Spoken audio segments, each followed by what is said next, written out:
So, the basics of compost is compost pile. You don't need a fancy bin.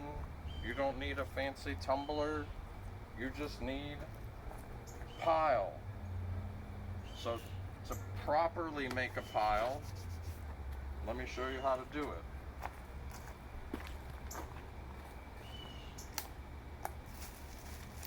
Get some sticks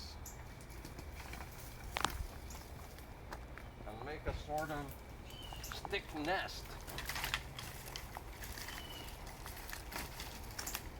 This is the base of the pile to help the pile breathe from the bottom, because the pile is alive. It's a living thing. So just like all living things, it needs air and water. So the sticks help with the airflow. The pile itself is made from greens, which could be veggie stuff. It could be the stuff from your kitchen that we collected, that's greens. It could be grass from the mower. And then it has to have browns, which is the sticks and the dried leaves. And when you make your pile, you're basically making like a lasagna. So you're just gonna alternate layers of green and brown and make a pile. This morning I was Googling what is the right ratio of greens and browns, and I found all sorts of contradictory answers. So guess what?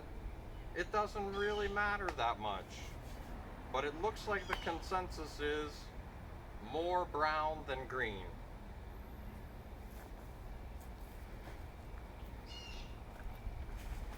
So this is brown leaf bags.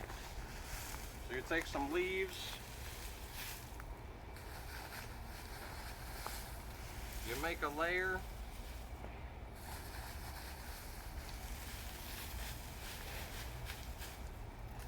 then you take some greens and make a layer.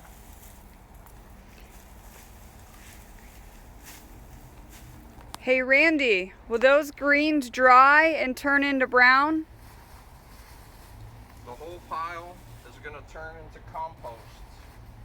So it's all going to be turning brown, and it's going to be breaking down from things that you can recognize, like leaves and squash tops and eggshells and sticks.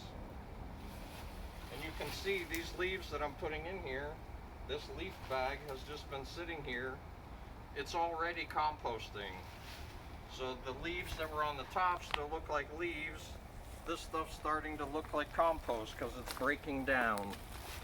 And one of the things that I always remind people is that gardening can be challenging. Your plants can die. It's sad. You will fail to garden sometimes. But composting, you can never fail. One of the laws of nature is that everything eventually breaks down.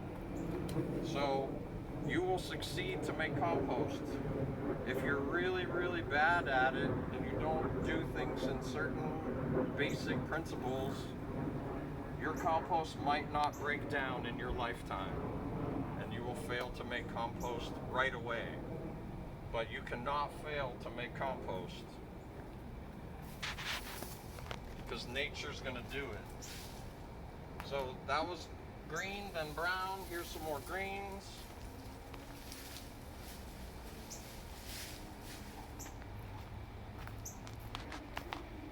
Some more greens.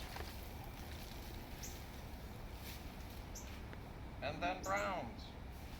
Are you getting bored yet? Yes. Because this is how easy it is. Brown and then green and make a pile. And you can water it because it needs to be moist. I'm not watering it right now because these leaves are moist because We just had rain here, so it's all moist. The bigger your pile, the better it will process.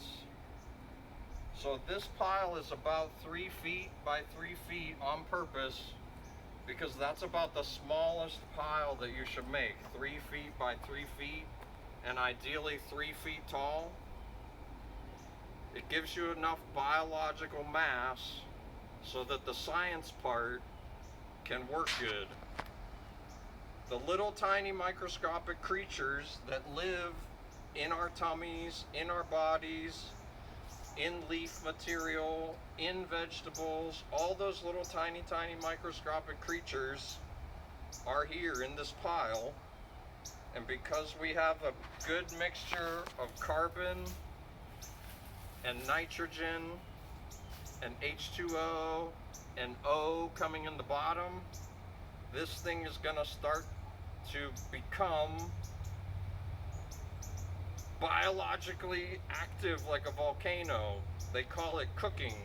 This thing's gonna get hot because those creatures are gonna be eating and reproducing and farting, and that's gonna create heat.